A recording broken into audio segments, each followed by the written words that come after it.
So I think if you want people to stop smoking cigarettes, what they ought to do is make cigarettes illegal and then just make pot legal. That's my opinion.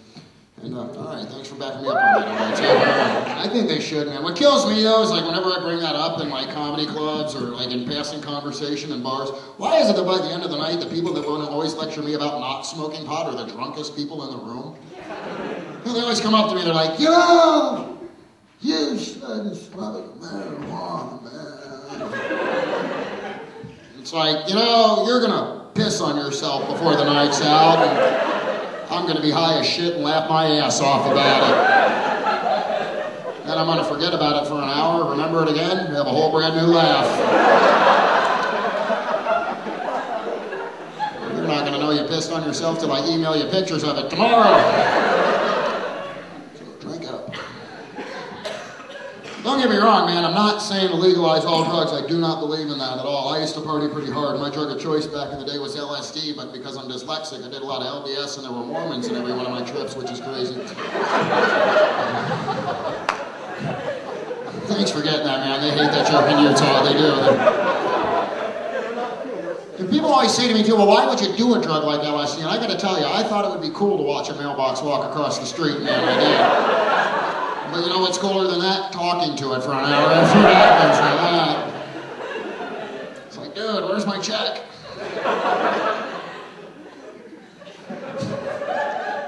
Everybody's smoking pot these days, man, everybody. I read an article the other day in the paper, 3 third graders in Eaton Park, Colorado got caught smoking pot at school. Yeah, it sounds like South Park, Colorado, if you ask me. You need to respect my authority!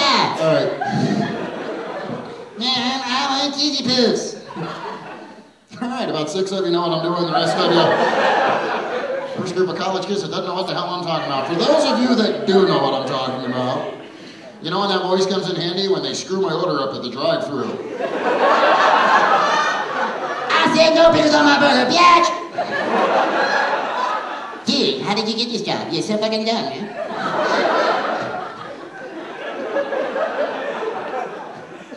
Smoking dope in the 3rd grade? What kind of pressure do you even have in the 3rd grade, you know? These kids like on the playground at lunchtime like, I don't know, man, I get my hand on the page and I can't make a turkey. I just can't.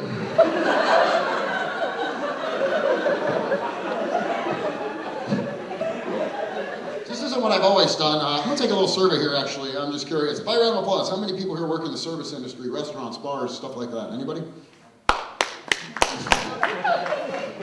All right, cool, a couple of you do. I'm going to tell you right now, gang, be nice to these people. I used to work in the service industry. I'm not going to tell you who I work for, but we'll just say I'm not going to sing the Baby Back Ribs song for you tonight, okay?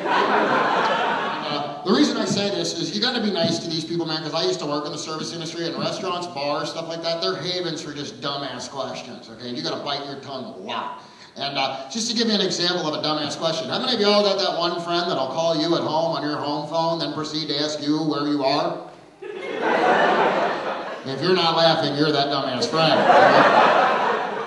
Do what I do. Hang up on them, let them call you back, figure it out on their own. Now that being said, 10 years in the business, these are the 3 dumbest things I was ever asked while waiting tables. Not making these questions up. These are real questions that came out of real adult mouths with real driver's licenses, and this is the kind of shit that keeps me awake all night long.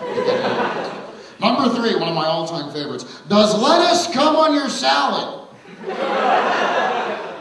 Well, only if you get it excited, ma'am.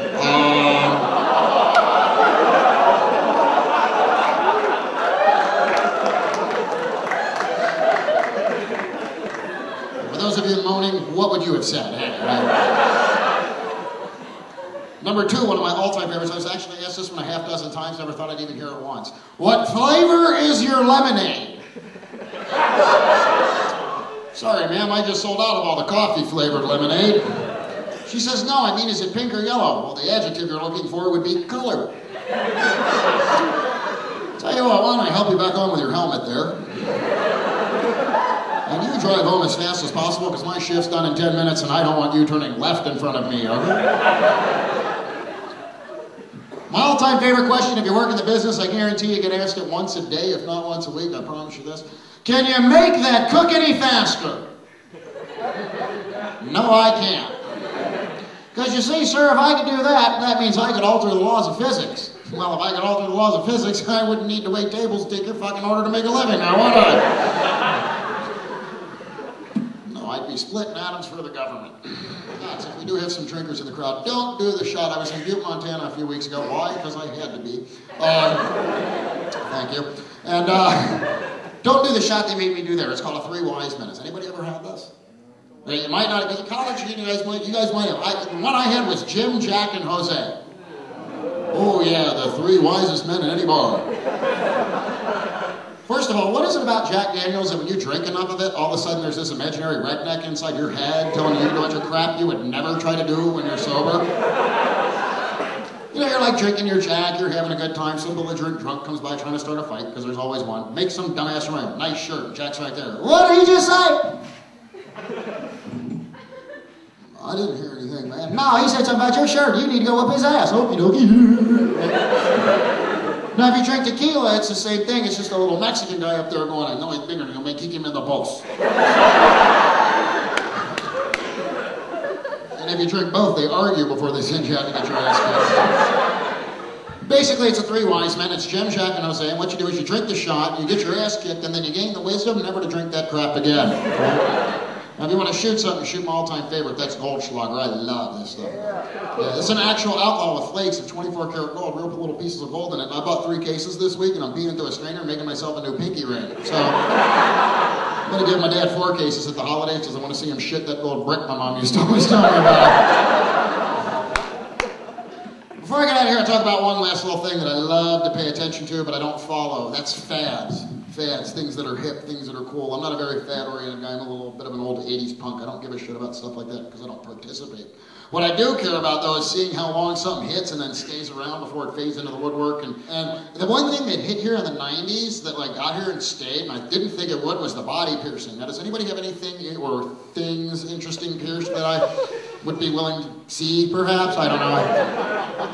Because I tell you what, man, it doesn't matter where I go in this country, I run into somebody with a ton of crap jangling out of their head, really. I did a show in Cleveland this summer that I met, after the show, I met a lady that had her, anti-penis pierced, I guess is what it was. So I got a question, ladies. What purpose does piercing down here serve? Do you like hang shit here when you're not using it? Is that what we're doing? I mean, do you like pull up in the mall like, oh, I won't need my keys, you know? Maybe a little Marvin the Martian air freshener or something, you know, decoration. Bite me, I know that's funny, okay? See, ladies, let me give you a little tip. I'm not going to put the happy camper near anything that's going to snag him, okay? It's very reminiscent of a worm and a hook for me. Sorry, snake and a hook. What the hell was I thinking? Okay, a serpent and a hook. I'm bragging now.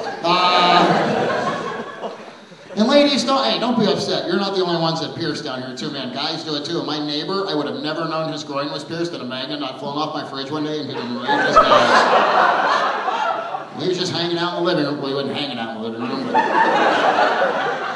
So, you know, and what kills me is where do you get this pierced out, you know? Because it's not like you could go into Spencer's on like buy a pair, get a pair day, you know? Yeah, you walk up to the clerk like, yeah, why don't you put a hoop through my scrotum and what the hell, tack me on one of them lava lamps up there too. Yeah, that'd be... No, the blue one, so it matches my nuts. Yeah, that'd be... Sadly, people thinks it makes them look tough. True story, it's my 3rd night I'm in LA. Got a guy gets on my face at a bar, he's got an earring in his ear, an earring in his nose, an earring in his lip, an earring in his nipple, an earring in his nipple, an earring in his navel, and then I quit looking, all right? Then he has a chain that goes from his ear to his nose to his lip to his nipple to his nipple to his navel, and again, I quit looking, right? So I did the most logical thing I could think of. I just grabbed the chain and I yanked. Yeah, and when he got done going,